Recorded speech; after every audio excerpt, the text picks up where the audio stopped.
We're now going to jump straight across to Tobago because we are speaking about the Falcon Games 2019. And with me this morning is Richard McFarlane, who is the Games Chairperson, Tobago Falcons Athletic Club. And with me is also Dirly Lucas, who is the President, Tobago Falcons Athletic Club. Good morning, gentlemen, and welcome. Good morning. Mr. President, good morning. Thank you. Good morning. So firstly, tell me about the Falcon Games. How long has it been happening? This is going to be the 18th edition of the Falcon Games. We are happy to be back in the White York Stadium in Tobago, having been in Trinidad for 5 years from 2012 to 2016 or 2015. Quite a long history there with the Falcon Games itself. So, we expect that this year will be no different. It would be a great success as well. Well, we expect that. We have over 1,000 entries. Wow. So you have 1,000 events. Not events, sorry, but participants in the respective events. Participants. It's going to be a 96 event program. Right. It starts on Friday evening at 3 p.m. with the heats of the 100, 200s, and the 400s. Right.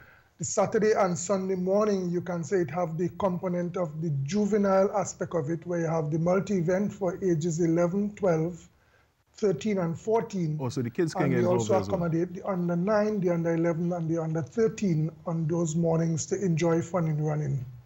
The evening session is for the older athletes, including the Carifta-Bung athletes.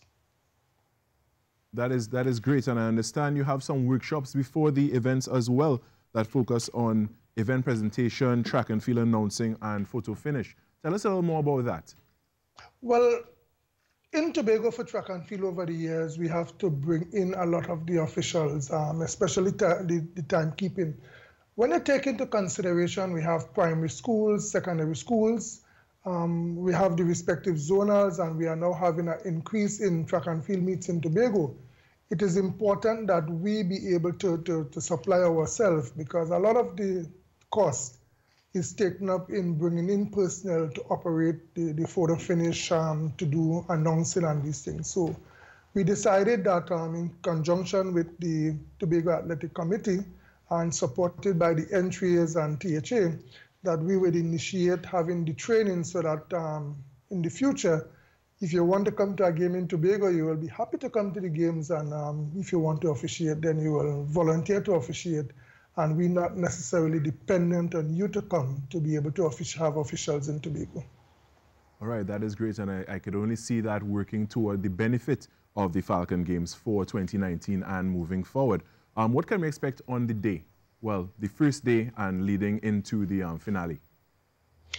Well, as I said, on the Friday evening, we have the heats of the sprint events, because traditionally, those events have very large numbers. And because we are also accommodating our development aspect, which is the juveniles, we have decided to start on the Friday evening. So the Friday evening is running only. So you pay $20 and you come in and you see all the sprinters on show. Right.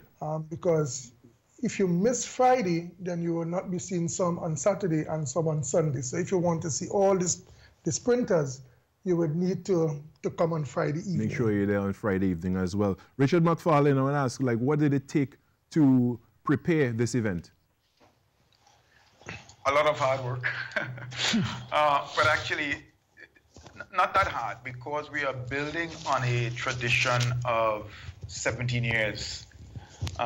Track and field is, I would like to describe it as booming in Tobago.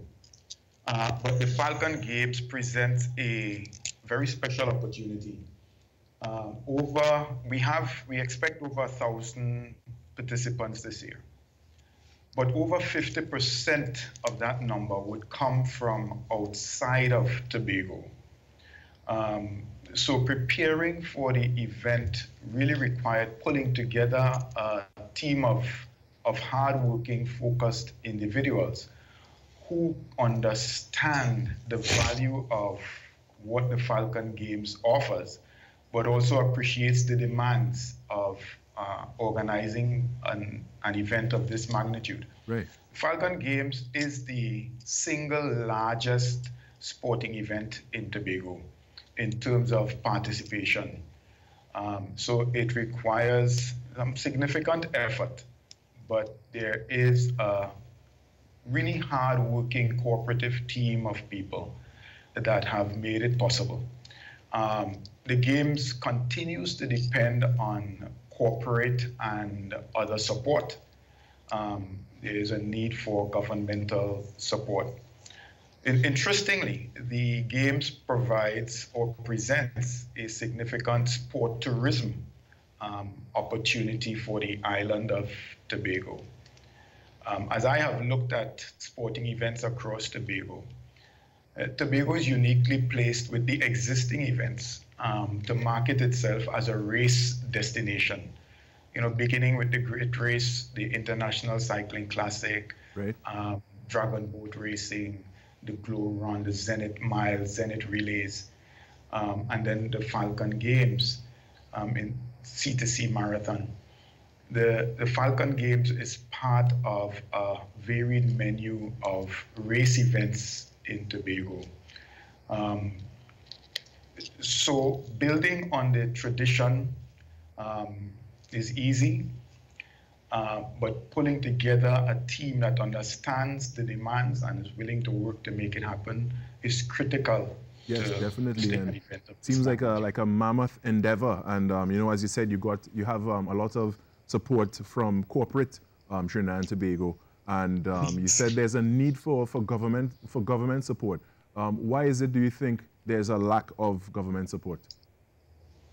But let me correct you. It's not that we have a lot of corporate support. There is a need for a lot of corporate government. You said. Yeah, and there's also a need for governmental support. Actually, there has been a good history of governmental support for this event. Okay. But when we look at the existing situation in our economy, we anticipate and recognize that corporate support would be significantly reduced. So the hope is that government is able to step up and do even more than they may have done in the past. To match or even surpass the corporate. All that we need to accomplish. Corporate support. Richard McFarlane, Games Chairperson, Tobago Falcons Athletic Club, and Durley Lucas, President of Tobago Falcons Athletic Club. I want to thank you so much for joining us this morning from Tobago. I wish you the best for your event moving forward. And, you know, I look forward to hear the results of the various facets of the events that you host there at the Falcon Games. Thank you so much. Okay, thank you very much. All right, Trinidad and Tobago and the rest of the world, we take a short break. We come back because we have much more.